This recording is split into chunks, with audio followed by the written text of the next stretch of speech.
There you go. All right, so this is only the second live stream that I've ever done. First of all, what's up, YouTube universe? This is your boy Eric from AFNB Pictures.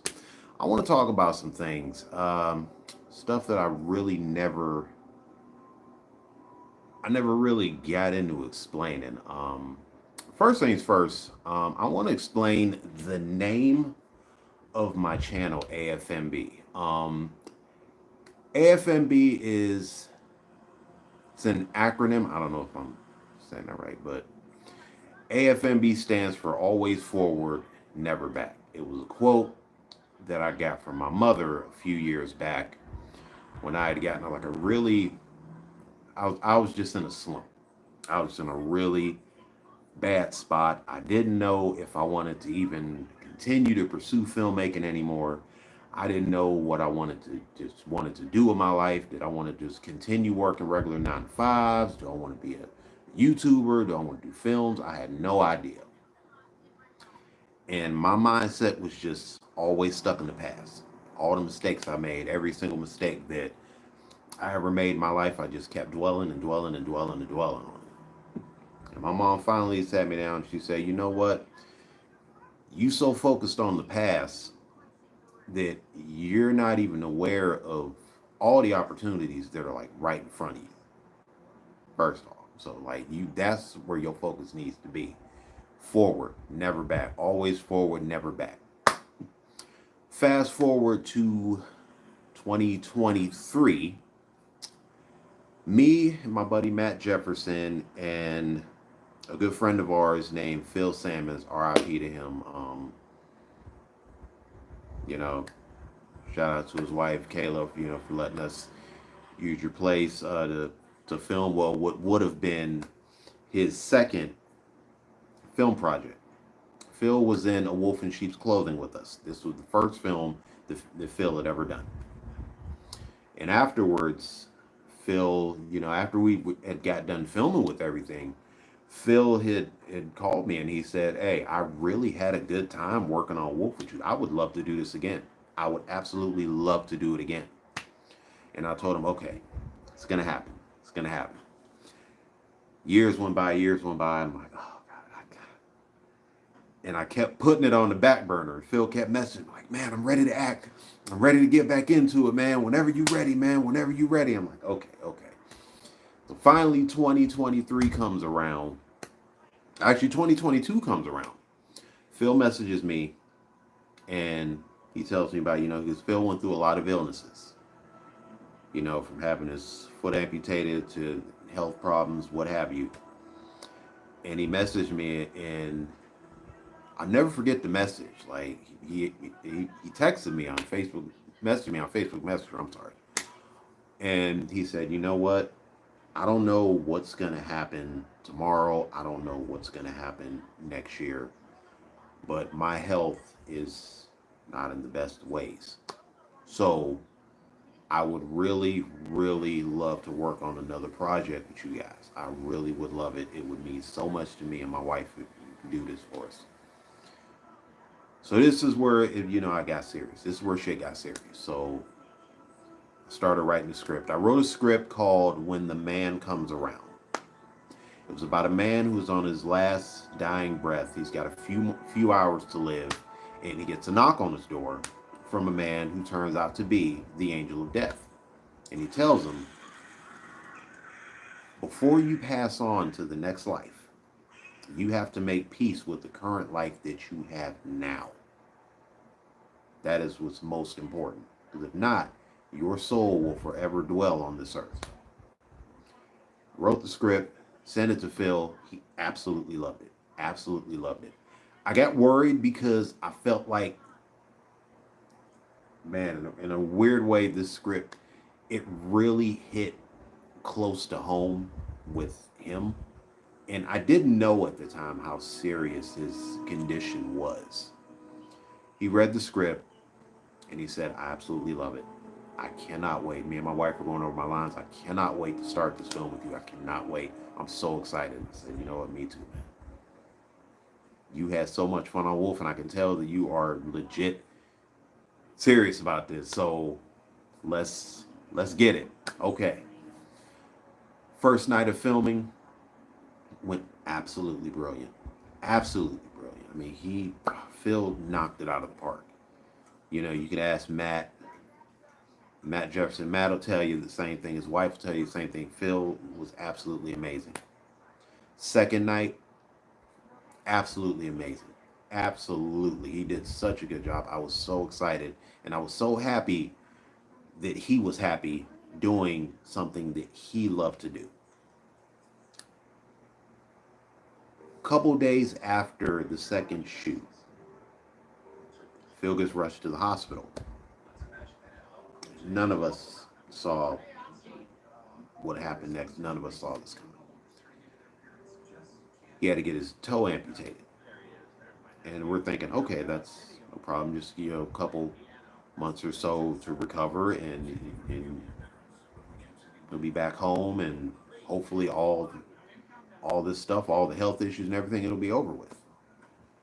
Well, his wife messaged me and Matt and told us that Phil had suddenly passed away after the surgery. We were absolutely crushed. Like, me and Matt, we were left totally speechless. To this day, and I just don't know what to say, and none of us really knew what to say to Kayla other than we're so sorry. And she messaged us back, and she says, "You know what? You made Phil's dream come true. That was the happiest that I had ever seen him."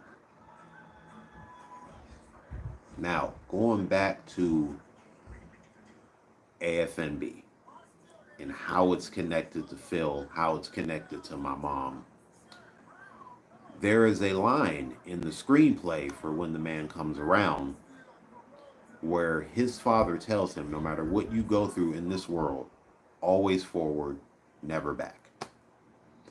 And Phil kind of took that quote to heart, because it's really one of the most inspirational things that my mother has ever said to me.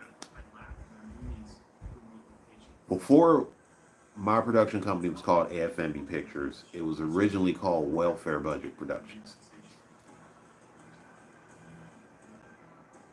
All that which happened and everything with Phil, it kind of opened our eyes on today. Whereas we just completely, because at least I can say that I'm guilty of it, very guilty of dwelling in the past. Phil lived for the now. And everything that was happening to him, he always had a smile on his face. My mom's the same way. Everything that could happen to her, she's always smiling. Every bad thing, she's always smiling. Bad situation, death in the family, she's always got a smile for you. I could probably FaceTime her right now. She'll have the biggest smile. So that was really the inspiration for AFNB Pictures in a nutshell. I know that probably sounds like I rambled, but yeah, that's where I got that from. But yeah, it was originally called Welfare Budget Pictures. That actually started off as an inside joke from me and a couple filmmaking buddies. Like, most filmmakers were on low budget, most were on, cheap budget. We were on welfare budget, so it got a laugh. But after everything that happened, with what would have been When the Man Comes Around, I decided, I got to get more serious. I really do. And in a way, that film is unfortunately incomplete. We never got to finish it, obviously.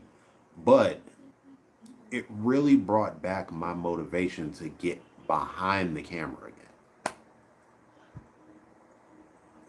And for that, I thank Phil, I thank my mother, I thank Matt, I thank everyone that I've ever worked with, everyone that's ever told me, don't give up, don't quit. And hopefully whoever's watching this is also, it helps with you. Whatever you're going through in this world, man, just keep pushing forward. Just go forward. Don't look back. Because ain't nothing back there for you. Nothing's back there for you. Live for the now and live for tomorrow. but most importantly, live for the now because, hey, anybody's ticket could be punched at any moment. You know what I'm saying? So, yeah, definitely just keep it pushing no matter what you're going through. So yeah, that's AFNB in a nutshell. That's and I've been kind of riding with that ever since. I got a new project coming out. It's a very much on the experimental side. Me, Matt Jefferson, and David Johnson, who I had the pleasure of working with these gentlemen on a short film I had a couple years ago called Getting Back Up. We're working on a film now called Channel X. Channel X is it's a little bit experimental horror slash analog horror. Most people that have watched the short films on my channel, most of my films are very horror themed. Some are comedy skits, like Oh Hell No, or, When the Walls Could Talk, even with silly shit like that, it's still on the paranormal side. So this is basically I play myself watching TV, watching YouTube, trying to find out, what's new to watch on YouTube. I've seen everything on Netflix. I've seen everything on the streaming services. I'm bored. I need something to watch, which we've all done. We've all scrolled through YouTube because, let's be honest, YouTube is like the new cable television. If you haven't scrolled through YouTube, if you haven't taken the time to scroll through YouTube, and you done got lost in that shit for like 2 hours and you still ain't found nothing, then come on, man. Can you really say you watch TV? So I stumbled across this channel, this YouTube channel called Channel X. Barely has any subscribers, kind of like my channel. Um, so I decided, you know what? Fuck it. Let's click on it. This channel is filled with a bunch of subliminal videos, analog horror type videos, some videos that feel like snuff. Very much Videodrome inspired. For those who are Cronenberg fans, if I mention Videodrome, you know what I'm talking about. So, yeah, that's kind of what we've been working on. Principal photography for it starts in March. Most of the videos, the Channel X videos that will be on the actual channel have already been shot. They just need to get edited together and placed on the channel. But yeah, principal photography will begin in March, which is not that far away. It's about next week. Yeah, pretty sure. Yeah, next week. Pretty sure it's next week. So that's the skinny on what's new with AFNB Pictures. I'm pretty excited about that. I hope you are too. So yeah, that's what I got going on. What's up, viewer? Whoever's viewing, what's popping? Thank you. Welcome to the live stream. This shit will get boring from here and every now and again because I suck at talking in front of the camera. I'm terrible at talking in front of cameras. I really am. Like when it's something about it. Like I could turn this camera off and talk about anything for fucking hours because,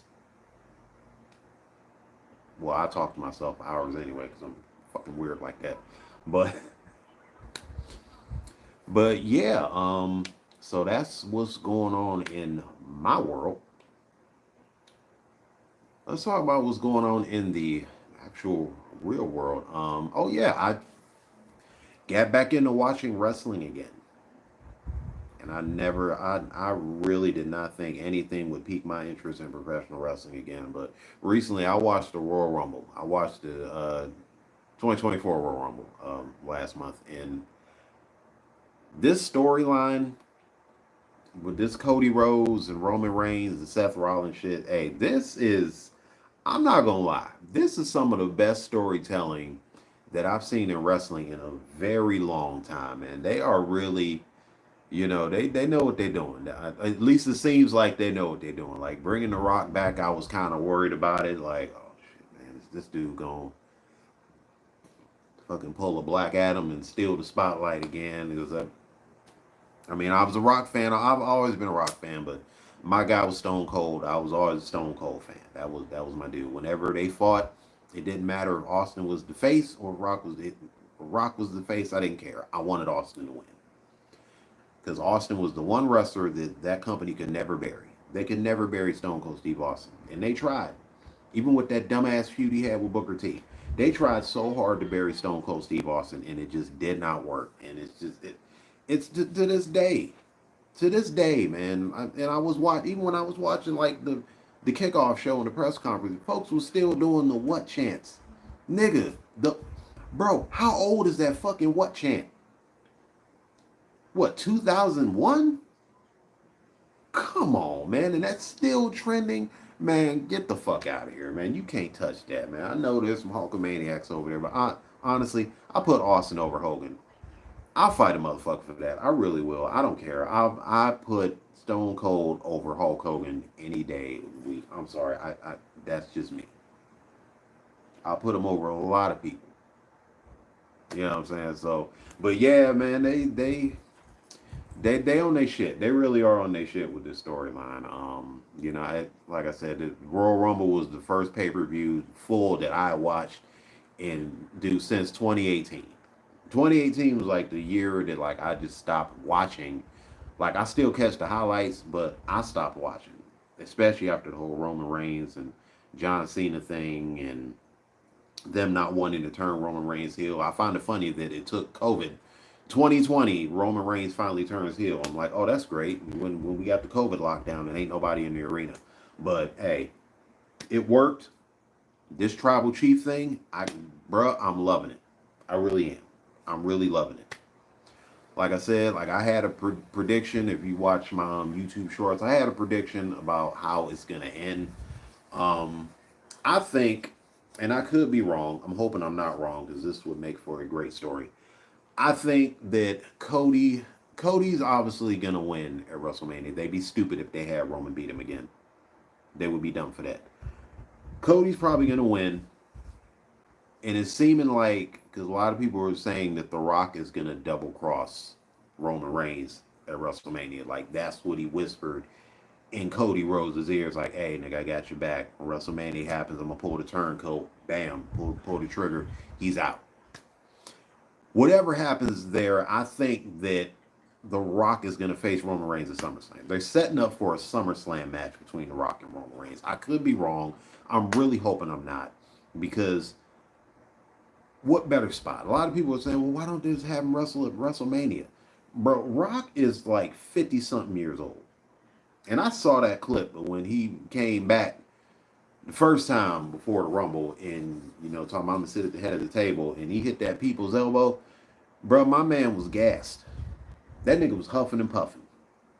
All them big ass Hulk diesel muscles and shit, and you lost your stamina.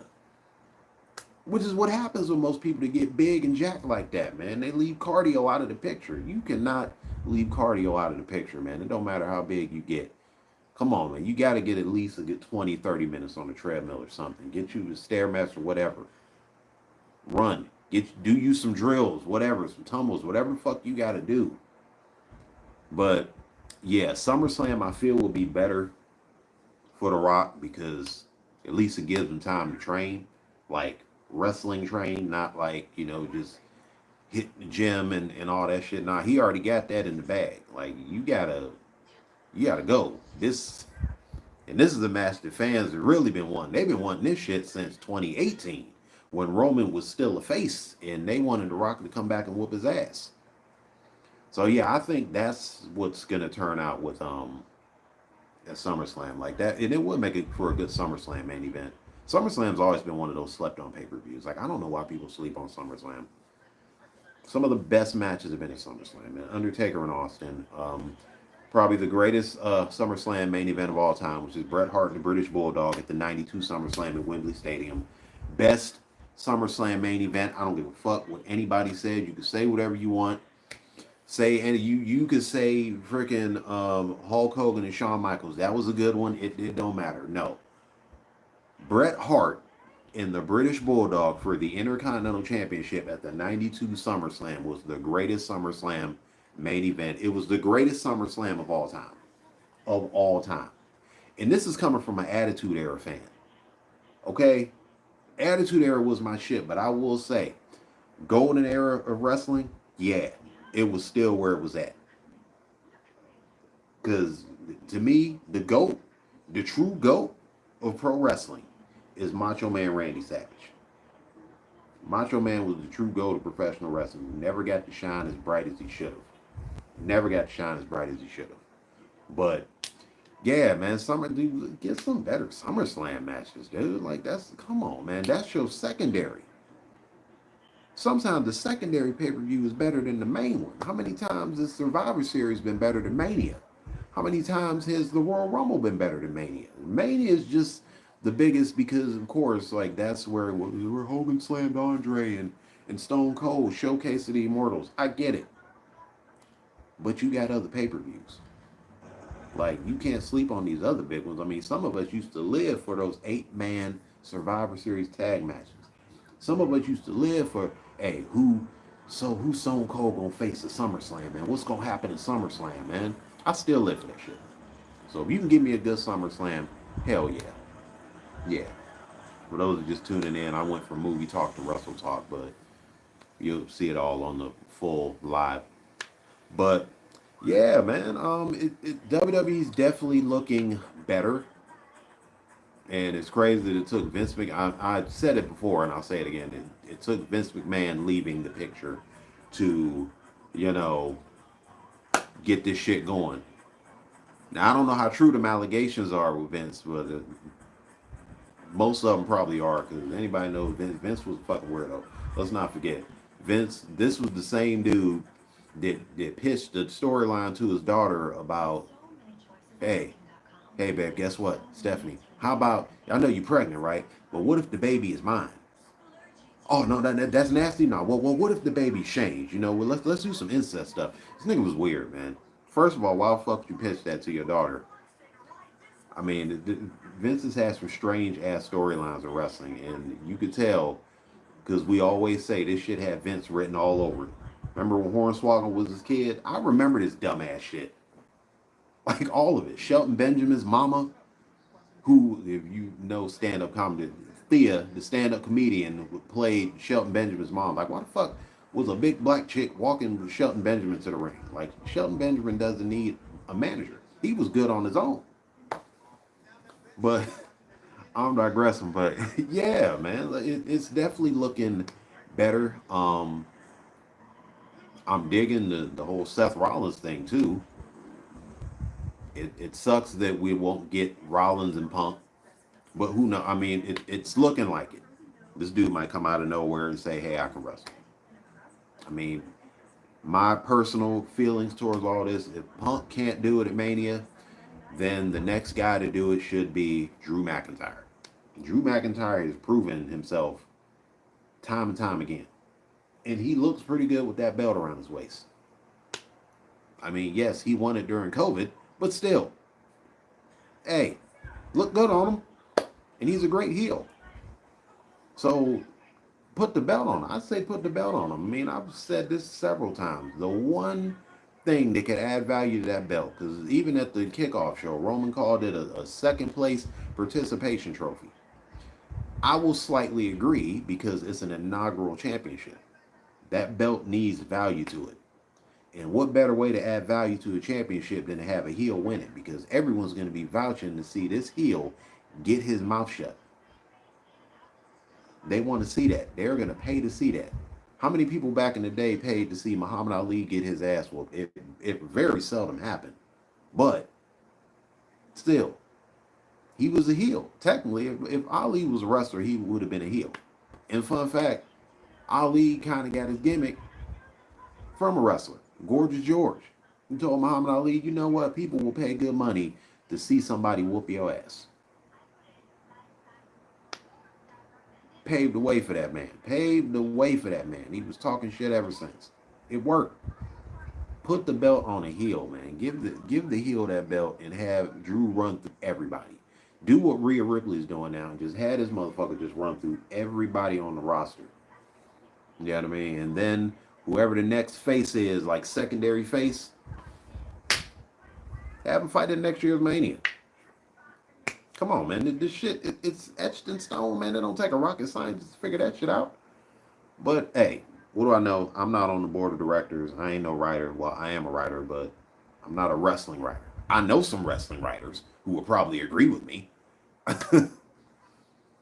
But yeah, all in all, it's looking like it's gonna be a good new era of wrestling. Because this is definitely a new era, man. You got Vince McMahon out of the picture, and am I correct, or will this year be the first WrestleMania that Vince has not been a part of? Wow, that kind of makes me feel old. I'm not gonna lie to you. I mean, I'm only 38, but shit, yeah, that makes me feel fucking old, man. But Triple H is doing his thing. He is. He's doing his thing, and like now that he's got a little more power. I ain't gonna say this dude owns the company, but he's got more power to, you know, book some good shit and not have Vince kind of go over his head and say, hey, you know what? Why don't we just do this? Let's have Roman hold the belt for another year. We gotta break Hulk Hogan's record because that's what's gonna put him over. I'm like, it's not it's not gonna make him better than Hogan. Like I don't, if that's their strategy, then they're fucking stupid. Like breaking another wrestler's record for how long they've held the belt, it doesn't make fans like them more. Like that doesn't make sense. That's like saying, well, you have to like him because he's undefeated. Floyd Mayweather's undefeated, and I can't fucking stand him. So, hey, but yeah, wrestling's looking good. This year in movies is looking good. Movies in general. This year is this is probably gonna be a pretty good year for films. We got what do we got? We have Kingdom of the Planet of the Apes. That actually looks really good. I'm not gonna lie. What Matt Reeves did for the Ape Saga with Dawn and War was phenomenal. Like those movies, even Rise. Like I know he didn't do that, but that whole trilogy was just amazing, absolutely amazing, man. And I'm not the biggest Planet of the Apes fan, but holy shit, did they do a good job with that? Damn, they did a good job. I don't know who's doing this new one. I haven't looked up all the info on the synopsis or the crew or anything, but if they do it in the Matt Reeves style, this should be a pretty good addition to the Ape Saga. You know, I just wanted to see the fucking astronaut land and had a whole planet because I'm sorry, I'm nostalgic like that. That shit was funny as hell. But yeah, I mean, we got Deadpool 3 finally. Um, it's funny because I've seen so many videos talking about how this is gonna be the movie that saves the MCU. It's like, dude, you guys said that about Guardians of the Galaxy 3. You said that about Spider-Man No Way Home. You almost said it about Ant-Man and Quantumania until, they had Ant-Man kill Kang, which, spoiler alert, if you haven't watched it, too bad. Yeah. Yeah. That whoever wrote that needs punched in the face. Whoever passed that needs punched in the face because that was unacceptable. Like that's how you build them up. If y'all was gonna do that, then you might as well have had Ant Man crawl in Thanos' ass and kill him because that was the dumbest fucking thing I've ever seen in my life. Like, I got my own thoughts on how the MCU is, and matter I might get into that. I might get into my idea of how they can revamp the MCU. Like they can revamp it. I've had some ideas on how that can be done. You can do it, but you have to acknowledge what a joke it's been the past 3 years. You have to acknowledge that before we can move forward. Like first step to recovery is admitting that you have a problem. So you have to admit that the MCU has a problem. But all in all, do I believe that Deadpool is going to save the MCU? No, no, I don't believe that it's going to save the MCU. I believe this. I believe that it has a chance of being a good Marvel movie. It could definitely be a good Marvel movie. Like, look, why don't we just settle for that? Sometimes you got to settle for baby steps. I want Disney to make good movies again. That's all. I think that's all any of us want. You don't need to just make the MCU great again. The MCU was great. Personally, I feel that the MCU ended with Avengers Endgame. That was the end of the MCU. That should have been it. Right there should have been the end of the MCU. Because it was a perfect send off. It was a perfect swan song for Iron Man. Perfect swan song for the OG Avengers. Everybody died of OG. Everybody died of fucking hero's death. Well, not everybody. Not everybody died, but the ones that did die, hero's death. Nat got a hero's death. She sacrificed herself for her best friend and for the universe. Come on. We all know who the bad bitch in MCU is, and it's not Captain Marvel, it's Black Widow. Black Widow was always the baddest bitch in MCU, and she always fucking will be. Shout out to Scarlett Johansson, man. Come on. That's one of the, bro, Black Widow was one of the coldest female characters since Sarah Connor. Okay? Fuck Katniss Everdeen. Fuck Jennifer Lawrence. I'm sorry. Fuck her. I'll say that right now. Fuck her. Okay? Not a fan of hers. Like, I was the first female action star. Bitch, you don't fucking remember Sigourney Weaver in Aliens, nigga? You don't remember Sarah Connor? Uma Thurman in Kill Bill? All of them which were better than you. Shit. Bitch, I'll take the secretary from Ghostbusters over you, motherfucker. Annie Potts. I'll take her over Jennifer Lawrence. Get the fuck out of here.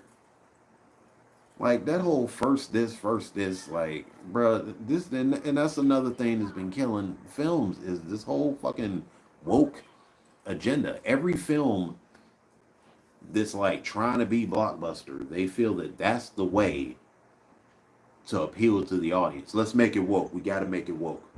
Hey, you know that character that was originally a male, a strong man, right? Well, let's keep all them traits, but we gonna make him a female. So you basically expect us that she's a girl that's acting like a dude. But she, you know, she's still feminine. No, she's not. She's acting like a dude. All of her traits, everything. This chick might as well be a stud. Just saying. Man, like, this might as well be.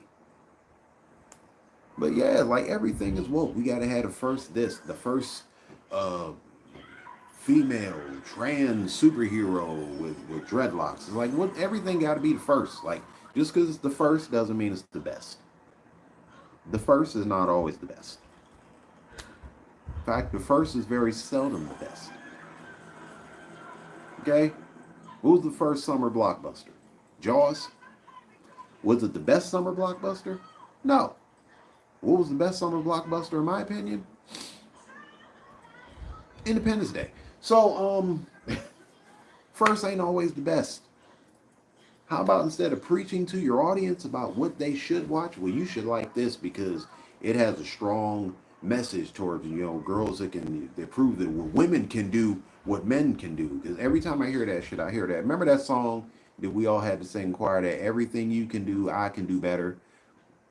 Every time I hear that, that's the song that pops up in my head, is that. And it gets, oh my God, it irks me, man. And you wonder why people don't see this shit.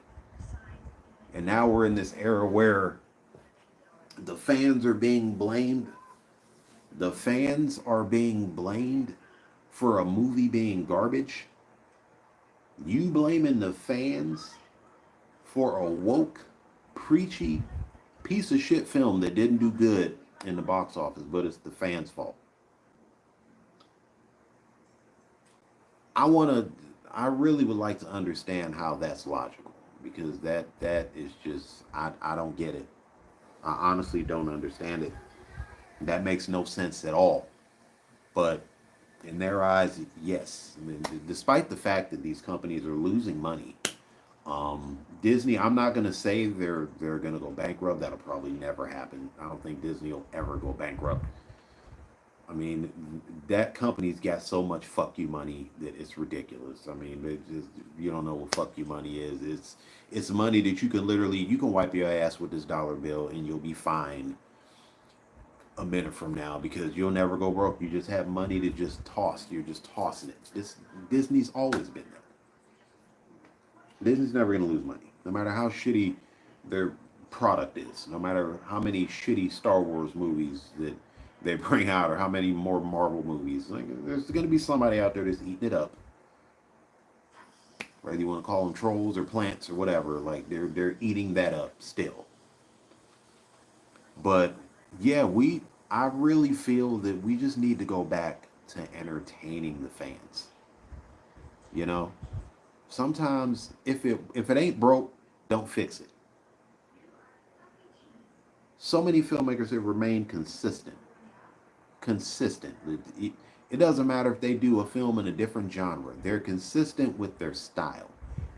Tarantino, Martin Scorsese, Robert Rodriguez. Um, I was going blank. Michael Bay. Say what you want about Michael Bay. Say what you want about these guys, but they have remained consistent with their style. When you see one of their films, you know it's one of their films. If I see a Michael Bay film right now, all you gotta do is show me a clip. Don't tell me what the movie is or whatever. Just show me. Yep, that's a Michael Bay film. Hell yeah. Yep, that's a Tarantino film because somebody's feet showing. No. But yeah, like you just know. Martin is that's a Martin Scorsese movie? Yeah, because you hear the music, very music oriented. Like almost every one of Scorsese's films have been known for their soundtracks. Same with Tarantino. Like this is what I mean. Like these guys have unique styles, and I think that's what filmmakers should really strive for. Build your own style. If you're a filmmaker and you're watching this, or aspiring filmmaker, build your own, create your own style. Don't copy somebody else's. Draw inspiration, but don't be so much like them. Don't love them so much that you want to be like them. Like my favorite filmmaker of all time is John Carpenter. I'm not going to go out of my way to make every one of my films like John Carpenter's movies because he wouldn't want that. If he's looking at it as like, oh, one of my fans is drawing inspiration. Oh, now they're just copying my shit. Everybody wants to be the next this, the next that, the next this. Just no. Be the first you without preaching and telling people what they should watch. Like, no, just present yourself as you. This is who I am.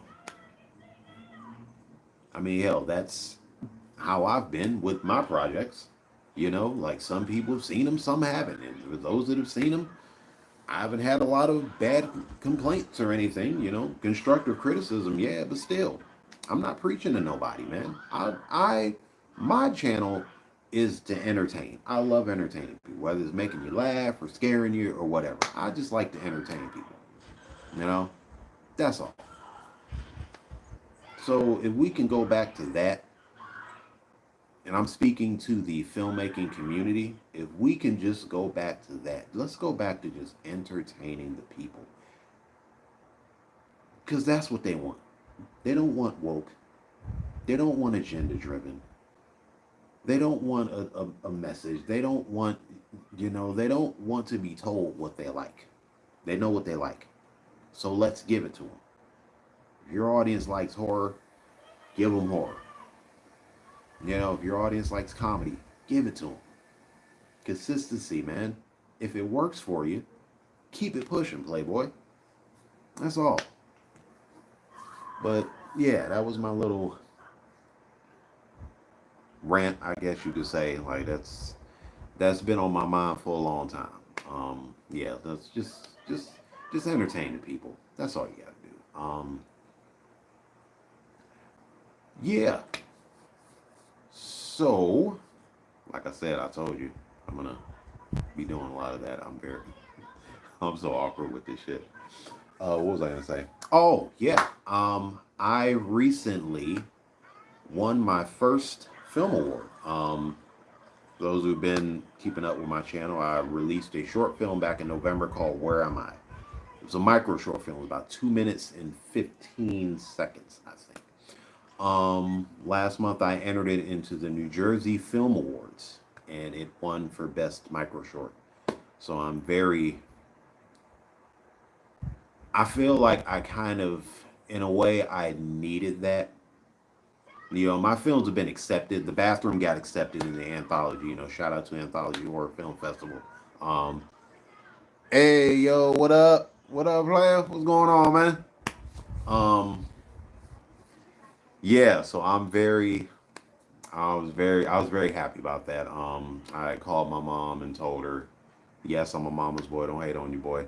Uh, and we both just, oh man, I can tell she was just fighting back tears because, like I said, she has been my biggest support system ever since I first decided that this is what I want to do. And she was always the one to say, "Don't give up. Don't give up. You don't get accepted. Nobody. That's fine. Don't give up. Nobody watched my video. Don't give up. Don't quit. Don't give up. Just keep going. Always forward, never back." That's always been her thing, and that kind of just stuck with me. And winning this, in a way, I needed this. I needed this win because I've been doing this film thing since 2005, technically. The first film that I was ever involved in was a zombie film that never got finished called The Dead Among Us. Matt, if you're watching this, you know you know about The Dead Among Us and how much hell that was a 12-year journey, and that film unfortunately never got finished. Ah, man, yeah, so many memories, good but bad. But yeah, I've been in film ever since. And when I first directed Wolf in Sheep's Clothing, that was the first film that I'd ever wrote and directed, and I saw how successful that was from a DVD standpoint. Like the DVD sales for that movie were very good, very good. And I told myself, you know what, this could be my calling because I've been searching for my calling ever since I dropped out of college. I dropped out of college after 3.5 years. You know, I was 20 years old, didn't know what the fuck I wanted to do, but this I always felt was my calling. I wasn't sure until I got the notification that I won, that Where Am I won for Best Micro Short. That was when I realized, okay, maybe my hunch was right. Maybe I'm right about this. Maybe. And when I won, the maybe turned into yes. Yeah, this is it. This is it. And then seeing how well, my other videos have been doing, I've been posting them on my TikTok channel. I mean, people have been entertained by them. I mean, I'm not saying that I'm not tooting my own horn, but hey, I've gotten comments and I've gotten compliments. And I haven't gotten any negative ones. So, hey, I'm cool with that, you know. And I hope to win more in the near future. I hope to keep this going down the road. I just submitted What's Best for Caleb just got submitted into another film festival. I'll be hearing back from them around the middle of March to see if I got in.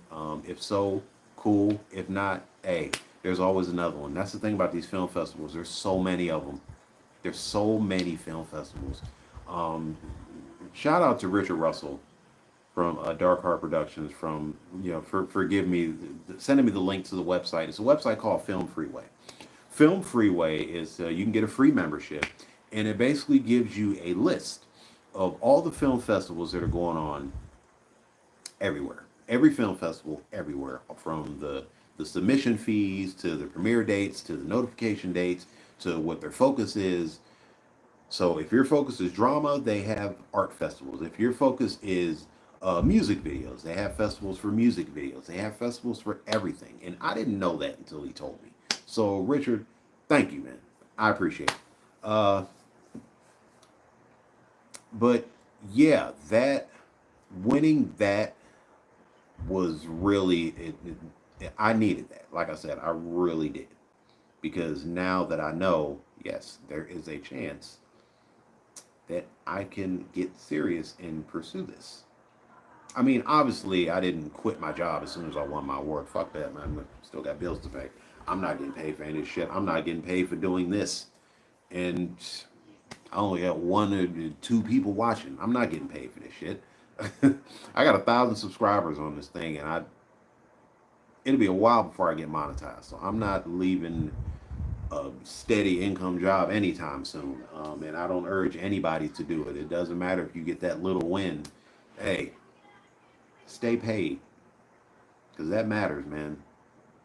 Your passion is not going to pay the bills right away. It's not. Okay? Unless you do OnlyFans. But yeah, so that's what's going on in my world. I know I've said that 4 times already. But yeah, I was very excited about that. I was very excited. I'm really excited about how people take Channel X. I'm really looking forward to that. It's definitely going to be different. Kind of been taking a stab at the whole analog horror, the analog horror things. I'm going to see how that goes out. Once again, shout out to American Gnome Productions, who was the first person to react. Josh from Gnome. Shout out to you, brother. He's the first person to actually react to my short films. He reacted to the first one we reacted to was The Bathroom, and I cannot thank him enough for that. And it popped up out of nowhere. Like, I'm scrolling through YouTube, and all of a sudden I see the thumbnail for my movie, and I see a little head in the corner, and I'm sitting there and I'm like, is somebody watching my shit? And then I looked at him, like, American Gnome Productions, he reviews short films. And I reached out to him, and I was like, dude, thank you. This is the most that anyone has paid attention to my shit. Like, I've never seen anybody react to anything. I've shown friends my videos, I've shown family, but when you get reactions, and this is the thing about entertainment, it's not always your friends. Your friends and family are going to support you. When you get that genuine wow from a total stranger that you never met, and you get a total stranger commenting like, hey, dude, that was good. That was good, man. I don't know you, you don't know me, but hey, you got a gift. Yes, you do. You, De Niro, yes, you do. Hey, yes, you do. You, like, when you hear that shit feels good, man. I'm sorry, that feels good. That is a good feeling, man. And that made my day. It made my year. And I went in, going into 2024. I said 2024 is going to be my year. And now I feel like I'm more determined than ever to really get this going. So, like I said, hopefully Channel X comes out. It'll probably be sometime in spring or so. Hopefully you guys enjoy it. If you watch it, so share it, tell a friend. If you're watching this, share it, tell a friend. And to everyone that's subscribed and everyone that's been watching, and for those that got my short films so like over 1,000 views, for those that got Where Am I is almost at 40K. So to everybody that's watched it, everybody that's commented, I thank you from the bottom of my motherfucking heart. I thank y'all. I truly do. I really do thank you guys. You guys have no idea how much that means to me. Yeah, that, and that's for real. That's definitely from the heart. So yeah, this year is looking pretty good. What the fuck was I talking about? We were talking about movies. I mean, we still technically are talking about movies. What else is coming out this year? Maxine is coming out. Any Ty West fans out there? He's finishing the trilogy. I cannot wait for that. And shout out to A24 Studios for letting a lot of people who didn't know Ty West, yo, this dude, this is another inspiration of mine. Ty West is a writer, actor, producer, editor, cameraman. Like, every film that he's done, he has written, directed, produced, and edited. Every film that you see on my channel is written, directed, produced, and edited. He was one of the first that I saw that said, you know what, that can be done. This man has been doing this shit on his own. Like, this is a lone ranger. Ty West is a lone wolf that has been killing it, man. He's been killing it in the indie world. And I'm so glad A24 is one of those studios that they give indie filmmakers a shot. You know, they put these guys on the map. They put Ari Aster on the map. And before Hereditary, Ari Aster, all he was, ain't that the dude that did the strange film about the Johnsons? About the dad that was getting fucked by his son? Yeah. And then, 3 films later, with that, Midsummer, and Beau's Afraid, bruh. Now everybody, like, whenever Ari Aster's got another film, you waiting for it. Same with Ty West. Ty West got a new movie, you waiting for it. A24, anything that they put, 90% of the shit that they've put out has been great. The Iron Claw is probably one of the best films that I've seen, like, so far this year. This film was amazing. Yeah, anything that A24's got coming out, I'm definitely there for. Like, that's some guy right there, 100%, man. Because that studio to me is the last beacon of hope for good movies. Last beacon of hope for good movies, man. Because they know how to spot good films. They take good films and say, hey, okay, let's distribute this shit. They take good stories and they turn them into good movies. You can't go wrong with that, man. You can't. So yeah, Maxine, I'm excited for. Love Lies Bleeding. That's another A24 film coming out. That looks really good. What else is coming out this year? Oh, Twisters. Can somebody tell me when the fuck we got? When did they start working on a sequel to Twister? I almost forgot this film existed. Now we got another one. Bruh. Hey, call me. Tickle me pink. I'm excited. I'm definitely there for that. Definitely there for that, man. Then of course there's, I'm excited to see Madam Web. I'm playing. That was a joke. See how, sometimes I'm funny. That probably didn't go over. But I'm sorry. I know I shouldn't take a jab at Sony, but goddamn, man, Sony needed a good movie.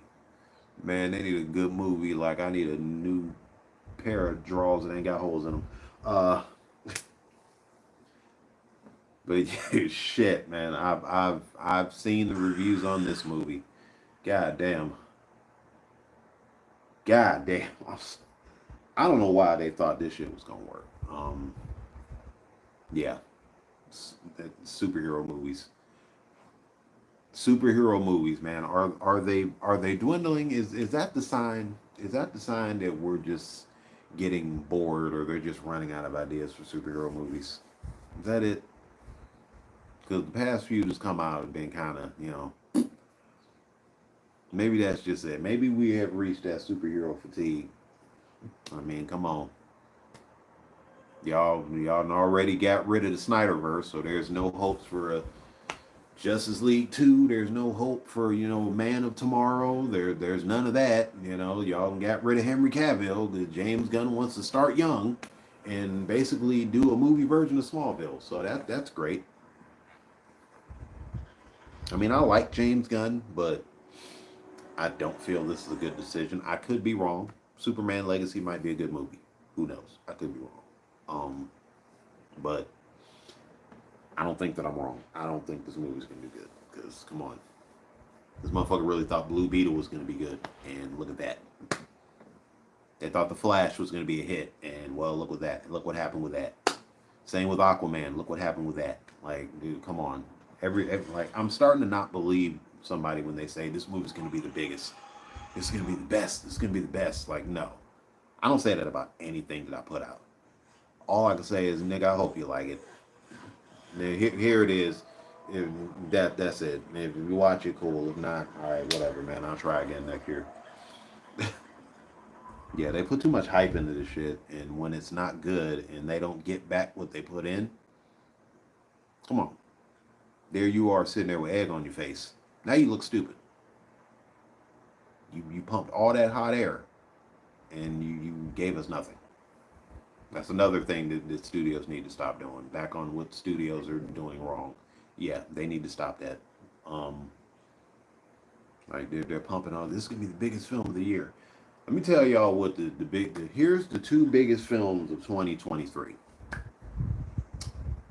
In what is personally my opinion, but I feel that the statistics will kind of agree with me. The two biggest films of 2023 are Sound of Freedom and Godzilla Minus One. Those were the two those were the two best films that I saw last year. Now every year I try to do a ranking of like the top films that I've seen in 2023. Usually I have 5. 2023 I only had 2 that stood out to me. And those were the ones that I just mentioned. Godzilla Minus One and Sound of Freedom. These were unexpected bangers. Barely advertised. I didn't know about Sound of Freedom until I watched Critical Drinker's review on it. I had no idea what this is about. I didn't know that the movie was made 5 years before it came out. Before Disney bought 20th Century Fox. I didn't know any of this going in. I barely knew. All I knew is that the movie was about trafficking. That's all I knew. I went into this movie and I was blown away. This movie is amazing. It's educational. It's informative. For those that are parents out there, some of y'all need to watch this movie. You really, really do. Because I've known for the long, we've all seen the footage. We've all read the news. We all get Amber Alerts on our phone about children getting kidnapped, children getting taken. Literally, let me tell y'all something. Parents, all it takes is a split second. A split second.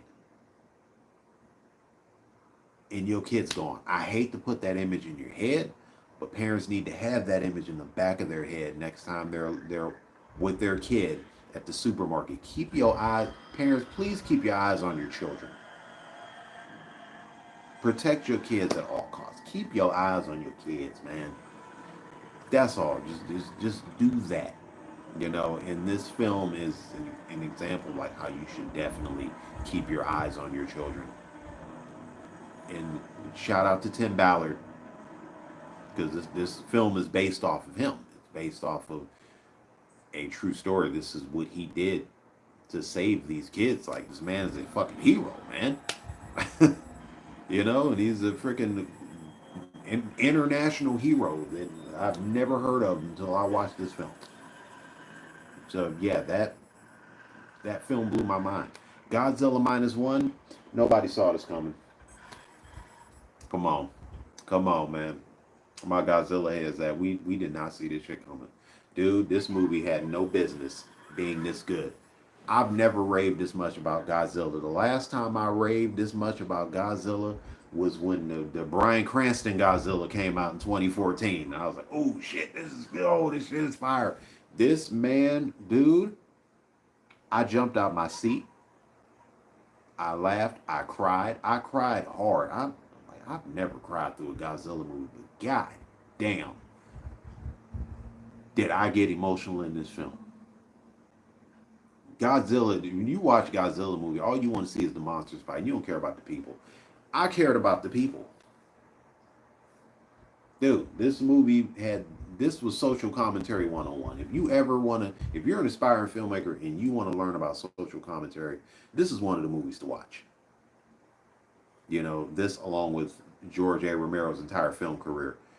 But this is one of the films to watch if you want to know about social commentary and how to do it right. And in the form of a fucking monster movie. Dog. Yeah. So yeah, those are the only 2 films that stood out to me in 2023. So far this year, all I got is the Iron Claw.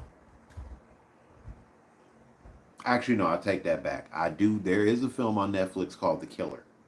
If you haven't watched it, it's a David Fincher film. It stars Michael Fassbender, and he plays a hitman. This movie is phenomenal. It is absolutely phenomenal. From the pace, from the story, from the acting, dude. Michael Fassbender obviously can do no wrong. But, so far, yes, I have 2. I have the Iron Claw and I have The Killer. We're still early in the year, so we'll see how that pans out.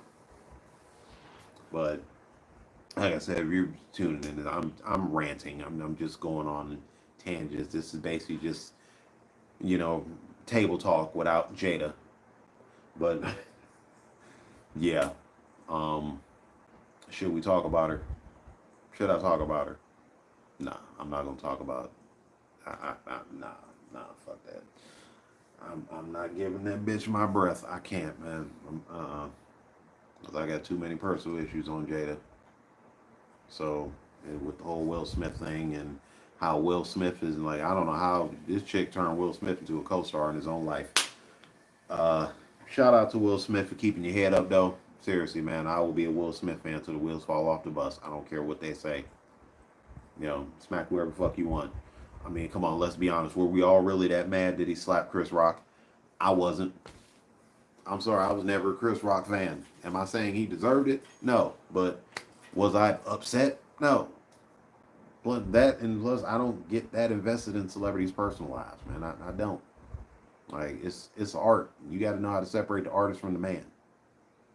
Like, if you can't do that, then you're one of those that live precariously through the artist, and that's kind of a problem. But yeah, so 2024, good year in movies. Hopefully it's a good year for you. Hopefully you guys, you know, staying active, staying healthy, staying safe, staying COVID free. That shit is still going on. It still is. We got a bunch of coworkers. I got a bunch of coworkers that are down with it. I don't know if they're down from COVID, but it's a bug going around, and I'm hoping I'm not one of the next niggas to catch it. So I've been sanitizing and washing my face and hands and then my ass and all that shit. Uh, but yeah, so that was AFNB Table Talk. Everybody that tuned in, I thank you. Stay safe, stay healthy, and always remember AFNB, always forward, never back. Stay up.